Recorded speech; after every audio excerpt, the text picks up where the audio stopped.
ఓం గంగణపతే నమ శ్రీమాత్రే నమో నమ ఐం సరస్వత్యే నమ క్రీం కాళికాయ నమో నమ ద్రాం దత్తాత్రేయాయ నమ ఓం నమ శివాయ శివాయ గురువే నమో నమ శ్రీమాత్రే నమో నమ క్రీం క్రీం మహాకాళికాయ నమో నమ మాతృభ్యో పితృభ్యో ఋషిభ్యో గురుభ్యో నమో నమ ఓం నమో భగవతి పితృదేవతాయే నమో నమ స్వదాదేవ్యే నమో నమ. యూట్యూబ్ ప్రేక్షకులందరికీ కూడా నమస్కారం అండి. ప్రధానంగా గోచారీత్యా ఈ యొక్క గ్రహాల యొక్క స్థితిగతి కలియిక అంతా కూడా విశ్లేషణ చేయడం జరుగుతుంది. నేను పాలపర్తి గురునాథ శర్మ, జ్యోతిష్యం వాస్తు సిద్ధాంతిని. మీకంతా కూడా ఈరోజు మనం చెప్పబోయే టాపిక్ ఏంటంటే, ప్రధానంగా చూసుకుంటే పితృదోషాలు, పితృశాపాలు కానీ, ఈ యొక్క మాతృమూలకమే పితృదోషం కానీ, పితృమూలకమే పితృదోషం కానీ, నవమ స్థానము చతుర్థ స్థానము కేంద్రంగా చేసుకొని ఈ యొక్క జన్మజాతకాన్ని ప్రధానంగా చూసుకొని చెప్పడం జరుగుతుంది. ప్రధానంగా చూసుకుంటే లగ్నాన్ని కేంద్రంగా చూసుకోవాలి. జన్మజాతకమే ప్రధానమైన జాతకంగా అందరికీ కూడా విశ్లేషణ కింద చెప్తున్నాం. ప్రధానంగా జన్మజాతకమే ప్రధానమైన జాతకం. గోచార చక్రం అనేది ప్రస్తుత కాలానికి మీకంతా కూడా ఈ గ్రహస్థితి ఈ రకంగా ఉంటే, గోచారీత్యా గ్రహాలు మారినప్పుడు మీకు అదృష్ట యోగం కలిసి వస్తుందని చెప్పి, లాభాలు గణిస్తారని చెప్పి, గ్రహాల యొక్క స్థితిగతి వాళ్ళ వల్ల ఉన్న స్థానాలు బట్టి, ఈ యొక్క వాళ్ళ మిత్రక్షేత్రాన్ని బట్టి అంతా కూడా చెప్పుకోవడం జరుగుతుంది. కానీ జన్మజాతకంలో ప్రధానంగా ఆగామి సొచ్చిత సంచిత ప్రారబ్ధ కర్మలు అని చెప్పేసి, జ్ఞాత అజ్ఞాత కృత సంచిత ప్రారబ్ధ కర్మలు అంటే ఈ కర్మల శేషాన్ని మానవాళి యొక్క జీవన విధానం అనేది ఉంటుందన్నమాట. ప్రధానంగా చూసుకుంటే గరుడ పురాణంలో చెప్పిన ప్రకారంగా ఈ యొక్క మానవాళి యొక్క జీవన విధానం అంతా కూడా పితృదేవతలకి పితృస్థానానికి అంతా కూడా చేరడానికి ఎటువంటి కర్మలు ఆచరిస్తే కనుక ఈ యొక్క పితృదోష నివారణ అంతా కూడా నివారణ జరుగుతుంది అనేది తెలుసుకోవడం జరుగుతుంది. ప్రధానంగా ఒక జీవి అంటే ఒక మానవుడు కానీ, ఒక మనిషి అంతా కూడా ఈ యొక్క మృత్యు అయిపోయిన తర్వాత, చనిపోయిన తర్వాత ఈ యొక్క ఆత్మ అనేది శరీరం నుంచి బయటికి వచ్చేస్తుంది. ఆత్మ అనేది దాన్ని ఏమంటారంటే, ఆత్మని ఈ యొక్క మొదటి చనిపోయిన తర్వాత ఈ యొక్క 12 రోజుల దాకా లేదు 16 రోజుల దాకా దాన్ని ప్రేతము అంటారు. దానికి ఏమవుతుందంటే యాతనా శరీరం అనేది ఉంటుందన్నమాట. ఈ యొక్క భగవంతుడి యొక్క స్థానానికి అంటే ఊర్ధ్వలోకాలకు అంతా కూడా వెళ్తుంది ఈ యొక్క యాతన శరీరంతో ఆత్మ అంతా కూడా. యాతనా శరీరం అనేది చెప్పేసి అంటే దీనికంతా కూడా యాతనా శరీరానికి పతానికి ఏమేమి ఉంటుంది, ఒక దుఃఖం అనేది ఉంటుంది కానీ ఆకలి దప్పికలు ఉంటాయి, దుఃఖం అనేది ఉంటుంది. ఈ యొక్క యాతన శరీరం అంటే ఏదైనా శిక్షలు అనేది ఉంటాయి కనుక, పాపకర్మలు దుష్కర్మలు చేసుకుంటే కనుక ఆత్మ కానీ ఆ జీవుడు కానీ పాపకర్మలు చేసుకుంటే నరకబాధలు అనుభవించడానికి యాతన శరీరం అనేది ఉంటుంది.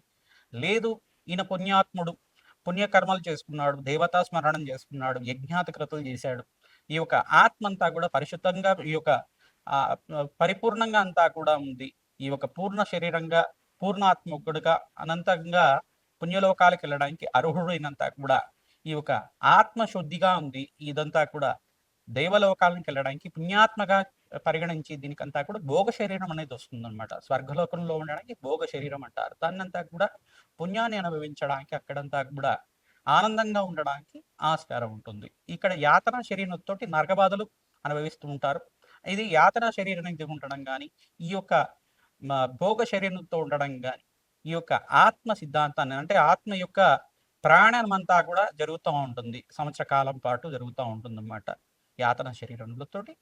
తర్వాత ఊర్ధ్వలోకాలకి, పుణ్యలోకాలకి, స్వర్గలోకాలకి, బ్రహ్మలోకానికి అంతా కూడా ఈ యొక్క ఆత్మ చేసుకున్న ఈ యొక్క జీవుడు చేసుకున్న పుణ్యాన్ని బట్టి వాళ్ళ జీవన విధానం అనేది ఉంటుంది, మరుజన్మ అనేది ఉంటుంది. ఈ యొక్క ఒక శరీరం విడిచిన తర్వాత ఒక భాగం అంతా కూడా పితృలోకంలో స్థిర నివాసంగా ఉంటుంది, ఇంకో భాగం అంతా కూడా చూసుకుంటే ఆత్మనంతా కూడా విభజించబడుతుంది. ఒక ఆత్మనంతా కూడా పుణ్యలోకాల్లో పుణ్యాన్ని అనుభవించే విధంగా, మరో జన్మ కూడా వచ్చే విధంగా. మరి ఒక జీవాన్ని వదిలిపెట్టిన తర్వాత మరో జన్మ కూడా రావాలి కదా. అయితే ఈ యొక్క ఆత్మ అనేది యొక్క కర్మని అంతా కూడా అనుభవించే విధంగా, కర్మ సిద్ధాంతాన్ని అనుభవించే విధంగా ఉంటుందన్నమాట. పూర్వజన్మలో చేసుకున్న పుణ్యము, ఇహజన్మలు చేసుకున్న పుణ్యాన్ని బట్టి జీవన విధానం ఉంటుంది. ప్రధానంగా పితృదేవతలంతా కూడా మోక్షకారకులు, ప్రధానంగా వంశాభివృద్ధి కారణమవుతారు. ప్రధానంగా పితృదేవతలు ఆరాధన చేసుకోవడం వల్ల, పితృదోష నివారణం అంతా కూడా పరిహారం చేసుకోవడం వల్ల పితృణాం శాశ్వత పరబ్రహ్మలోక స్థిరమాసి అంతా కూడా 27 తరాల దాకా పితృదేవతలంతా కూడా మోక్ష స్థానంలో ఉండడానికి కారణమవుతుంది. ప్రధానంగా మోక్ష నారాయణ బలి విధానం అయితే పూజ విధానం ఉంటుందన్నమాట. ఇది పుణ్యక్షేత్రాల్లో అంతా కూడా ఆచరిస్తూ ఉంటారు, నదీ పరివాహ ప్రాంతాల్లో అంతా కూడా ఆచరిస్తూ ఉంటారు. ప్రధానంగా చూసుకుంటే 4 పుణ్యక్షేత్రాలు కానీ 5 పుణ్యక్షేత్రాలు కానీ దీనికంతా కూడా యోగకరంగా ఉంటుంది. ప్రధానంగా చెప్పుకునేది ఏంటంటే గోకర్ణ పుణ్యక్షేత్రం. గోకర్ణ పుణ్యక్షేత్రం ఆత్మలింగం ఉంటుంది. ఆత్మలింగం ఉన్న ప్రదేశంలో అంతా కూడా ఈ యొక్క ఆచరణ చేయడం వల్ల గోకర్ణ పుణ్యక్షేత్రంలో ఒక పరివాహ దేవతల దగ్గర ఒక దేవాలయం దగ్గర అంతా కూడా చేస్తూ ఉంటారు. నదీ ప్రవాహం దగ్గర అంటే సముద్ర మార్గం దగ్గర అంతా చేస్తూ ఉంటారు. కావున ఈ పుణ్యక్షేత్ర ప్రాంతంలో అంతా కూడా అత్యంత పుణ్యప్రదంగా మోక్ష నారాయణ బలి విధానం చేయించుకోవడం, తిలహోమాన్ని ఆచరించడం వల్ల జన్మజాతకంలో మీకు పితృదోషం కానీ పితృశాపం కానీ ఉంటే గనక ఈ పరిహారం ఆచరించుకుంటే పితృణాం శాశ్వత పరబ్రహ్మలోక స్థితిమాసిచ్చేత్తం అని చెప్పేసి అని వేదం అంటుంది. కనుక ఈ యొక్క పితృదేవతల ప్రీతికరంగా 4 తరాల వాళ్ళ పేర్లంతా కూడా మద్వంశాణం మాతృవంశాణం, ఈ యొక్క మీ వంశానికి చెందిన వాళ్ళు తండ్రి వంశము, తర్వాత అమ్మగారి వంశము, సబంధు కానం ఎవరైతే గనక చిన్న వయసులో కాలం చేశారు, అనుకోకుండా యాక్సిడెంట్లో పోయారు కానీ, చిన్న వయసులో అనారోగ్యంతో పోయారని చెప్పేసి కానీ, గతించిన వాళ్ళ పేరు మీద అంతా కూడా పిండ ప్రదానం చేసి తిల తర్పణాలు చేయించి, తర్వాత తిలహోమం అనేది ఆచరించడం, ఈ యొక్క బ్రాహ్మణులకంతా కూడా భోజనాలు పెట్టడం అనేది జరుగుతూ ఉంటుందన్నమాట. అక్కడంతా కూడా వత్సదానము, తిలదానము అని కూడా షోడశ దానాలన్నీ కూడా చేస్తారు. గోదానము, హిరణ్య దానం, భూదానం కూడా చేయవచ్చు. ఈ యొక్క ఆవు దూడని కలిపి, ఈ యొక్క వృషభాన్ని కలిపి అంతా కూడా ఈ యొక్క గోమాత దానం చేసుకోవడం వల్ల 6 నెలల గ్రాసం అంతా కూడా దానం చేయడం వల్ల పితృశాపం నుంచి నివారణ కలుగుతుంది. సర్వే పితృణాం శాశ్వత మోక్ష సిద్ధి ప్రాప్త్యర్థం అనే సంకల్పంతో పితృదేవతలంతా కూడా పరబ్రహ్మ లోకంలో స్థిర నివాసంగా ఉండడానికి ఆస్కారం ఉంటుంది. ఈ యొక్క ఆత్మ శుద్ధి కలగడానికి ఆ జీవుడికంతా కూడా సంపూర్ణమైన పూర్ణ శరీరం లభించడానికి సమయం పడుతుంది. వాళ్ళు చేసుకున్న పుణ్యాన్ని బట్టే మరో జన్మ అనేది ఆధారంగా ఉంటుంది. మరియు మీరు చేసుకునే వాళ్ళకి సంతానంగా ఉండేవాళ్ళు ఆ యొక్క ఆత్మకి పుణ్యలోకాలు గతించాలి, పుణ్యలోకాల్లో అంతా కూడా సిద్ధించాలి, మోక్ష ప్రాప్తి కలగాలి అంటే కనుక మీరు మీ పితృదేవత ప్రీతికరంగా దాన హోమాది కార్యక్రమాలు ఆచరించాలి, అన్నదానం చేయాలి. తద్వారా పితృశాపం నుంచి బయటపడడానికి ఆస్కారం ఉంటుంది. జన్మజాతకంలో వశాత్తు ప్రధానంగా ఏం చెప్తారంటే చతుర్థ స్థానము, నవమ స్థానం అంతా కూడా కేంద్రంగా చెప్పడం జరుగుతుంది. లగ్న చక్రవశాత్తు లగ్నం తెలిసి ఉంటే లగ్నాన్ని చూసుకోండి, లేదు రాశి తెలిసి ఉంటే కనుక రాశిని చూసుకోండి. ప్రధానంగా చూసుకుంటే జన్మజాతకంగా అంతా కూడా విశ్లేషణ చేయడం జరుగుతుంది కావున లగ్నాన్ని ప్రామాణికంగా చెప్తున్నాను. ఇక్కడ అంతా కూడా ప్రధానంగా 3 గ్రహాలంతా కూడా దీనికి కేంద్రంగా చెప్పుకుంటారు. రాహువు కానీ కేతువు కానీ నవమ స్థానంలో ఉంటే కనుక లగ్న చక్రవశాత్తు ఈ యొక్క పితృదోషం ఉంటుంది అని చెప్పేసి అంటారు.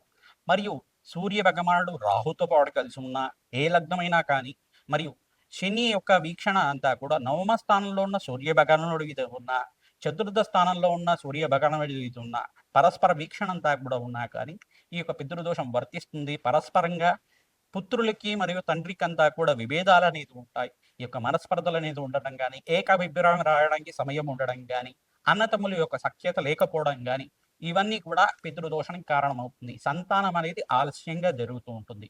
సంతానం అనేది కళ్యాణం అయిన తర్వాత ఆలస్యంగా జరుగుతూ ఉండడం కానీ, కొంతమందికి పుత్ర సంతానమే ఎక్కువ అవుతూ ఉండడం కానీ, స్త్రీ సంతానం లేకుండా ఉండడం కానీ, కొంతమందికి అయితే 4 కానీ 5 కానీ స్త్రీ సంతానమే ఉండడం కానీ, ఇదంతా కూడా పితృదోషం కిందే పరిగణించబడుతుంది.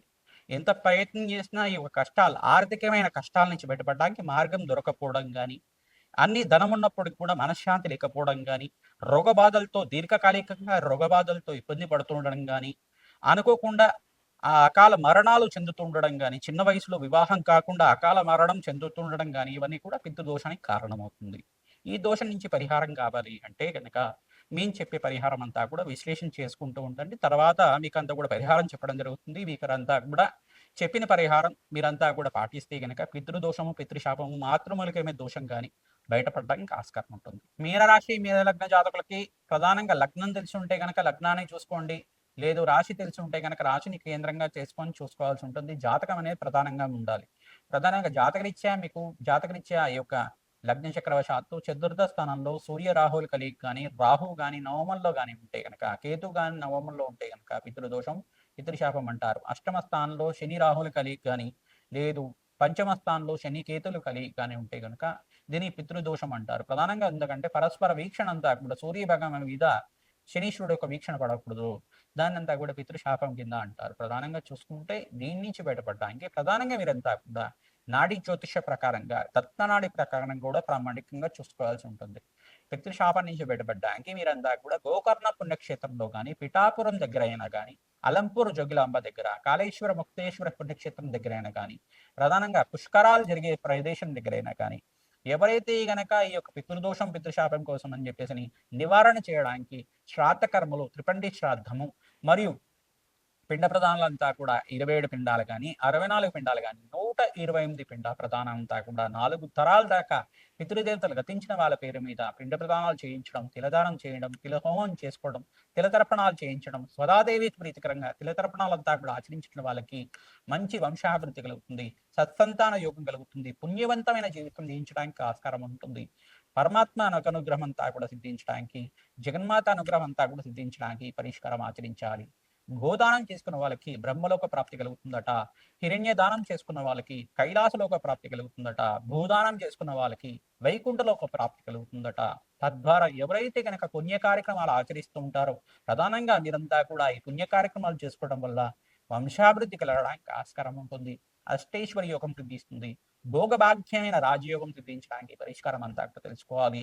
ప్రధానంగా జాతకరీత్యా ఎటువంటి పరిష్కారం ఆచరించాలో జ్యోతిష్య పండితులతోటి ఈ యొక్క జాతకాన్ని విశ్లేషణ చేసుకుని పరిష్కారం చేసుకోవడం వల్ల రాజయోగం సిద్ధిస్తుంది, కళ్యాణ యోగం సిద్ధిస్తుంది, సత్సంతాన యోగం కలుగుతుంది, వంశాభివృద్ధి కలుగుతుంది, వ్యాపారంలో మార్పులు సిద్ధించాలన్నా సిద్ధిస్తాయి. తద్వారా రాజయోగం కలగాలి అన్నా పితృదేవతల ఆరాధన చేసుకోవడం, ప్రతిరోజు కూడా పితృదేవతల ప్రీతికరంగా నమస్కారం చేసుకోవడం వల్ల అష్టేశ్వరి యోగం సిద్ధించడానికి ఆస్కారం ఉంటుంది. శ్రీమాత్రే నమః. మేషాది ద్వాదశ రాశుల వాళ్ళు ప్రధానంగా జాతకాన్ని ప్రధానంగా కేంద్రంగా తీసుకుని మీ జాతకరీత్యా ఈ యొక్క లగ్న చక్రవశాత్తు పితృదోషం గాని, పితృశాపం గాని, మాతృమూలమైన శాపం గాని, స్త్రీ శాపం గాని ఉందా లేదా నిర్ధారణ చేసుకోవాల్సి ఉంటుంది. మేము చెప్పే పరిష్కారం ఆచరించడం వాళ్ళకి రాజ్యయోగం సిద్ధిస్తుంది, అష్టేశ్వరి యోగం కలుగుతుంది, పుత్ర పౌత్రాది సమృద్ధి కలుగుతుంది, అష్టేశ్వర ప్రాప్తి కలుగుతుంది, మహాలక్ష్మి స్థిర నివాసంగా ఉండడానికి ఆస్కారం ఉంటుంది. ఆర్థికంగా రుణబాధలు ఉన్నాయి, భూతగాథలు ఉన్నాయి, ప్రాపర్టీ డిస్ప్యూట్స్ అనేది ఉన్నాయి. కానీ ఇట్లాంటి కష్టాలు కానీ దుఃఖాలు కానీ ఉంటే గనక ప్రధానంగా పితృశాపం కారణం అవుతుంది, మాతృమూలకమైన శాపం కలుగుతుంది. ప్రధానంగా ఆలస్య కన్యాలను అవుతుండడం కానీ, ప్రధానంగా డైవర్స్ కేసెస్ ఎక్కువగా అవుతుండడం కానీ ఇది కూడా పితృదోషం, పితృశాపం కింద అవుతూ ఉంటుంది అన్నమాట. దీన్ని స్త్రీ శాపం కూడా అంటారు. ప్రధానంగా ఇక్కడ చూసుకుంటే ఈ పరిహారం అంతా కూడా 5 పుణ్యక్షేత్రంలో అంతా కూడా ఆచరించడం, గోకర్ణ పుణ్యక్షేత్రంలో కానీ, త్రయంబకేశ్వర దగ్గర అయినా కానీ, మోక్షనారాయణ బలి విధానం, తర్వాత కాశీ పుణ్యక్షేత్రంలో కానీ, మరియు ప్రయాగ్రాజ్ దగ్గరైనా కానీ, విష్ణుపాదం ఉన్న బీహార్ దగ్గర ఉన్న విష్ణుపాదం దగ్గరైనా కానీ, గయాశ్రాద్ధం దగ్గరైనా కానీ, బ్రహ్మకపాలం దగ్గరైనా కానీ, మరియు పిఠాపురం దగ్గరైనా కానీ, త్రయంబకేశ్వరం దగ్గరైనా కానీ గోదానం, హిరణ్య దానం చేసుకోవడం, తిలశాంతి హోమాది కార్యక్రమాలు చేసుకోవడం, ఏ త్రిపిండి శ్రాద్ధము 64 పిండాలు కానీ 128 పిండాలైనా కానీ ఈ యొక్క పితృదేవతలు గతించిన వాళ్ళ ఉన్న వాళ్ళ పేరు మీద పుణ్య కార్యక్రమాలు ఆచరించుకోవడం, మోక్షనారాయణ బలి విధానం ఆచరించడం, తిలదర్పణాలు చేయడం, తిలహోమాన్ని ఆచరించడం, గోదానం చేసుకోవడం వల్ల పుణ్య కార్యక్రమాలు, అన్నదానం చేయించడం వల్ల వంశాభివృద్ధి కలుగుతుంది. బీద వాళ్ళకి వస్త్రదానం చేసుకుంటే కీర్తి ప్రతిష్టలు సంఘంలో గౌరవం పెరుగుతుంది, అష్టేశ్వర ప్రాప్తి కలుగుతుంది, రాజయోగం సిద్ధిస్తుంది. మీ జన్మజాతకాన్ని జ్యోతిష పండితులతోటి మీరంతా కూడా పరిష్కారం ఆచరించండి. విశ్లేషణ చేసుకున్న తర్వాత మీకు దత్తనాడి ప్రకారంగా, లగ్న చక్ర ప్రకారంగా అంతా కూడా పరాశర సంహితలో చెప్పిన ప్రకారంగా, మోక్షనారాయణ బలి విధానం అంతా కూడా ఈ యొక్క గరుడ పురాణంలో చెప్పిన విధానంగా అంతా కూడా పరిష్కారం ఆచరించిన వాళ్ళకి సర్వే పితృణాం శాశ్వత మోక్షసిద్ధి ప్రాప్త్యర్థం అని చెప్పేసి ఉంటుంది వేదం అంతా కూడా. పితృపితామహ ప్రపితామహ వసురుద్ర ఆతిథ్య స్వరూపంగా ఉన్న పితృదేవతల ఆశీర్వాదం అంతా కూడా లభిస్తుంది, వంశాభివృద్ధి అంతా కూడా కారణం ఉంటుంది, అష్టైశ్వర్య యోగం సిద్ధిస్తుంది, రాజయోగం కలిసి వస్తుంది, కళ్యాణ యోగం సిద్ధిస్తుంది, వంశాభివృద్ధి కలుగుతుంది, ఆనందమైన జీవితం జీవించడానికి ఆస్కారం ఉంటుంది. శ్రీమాత్రే నమః.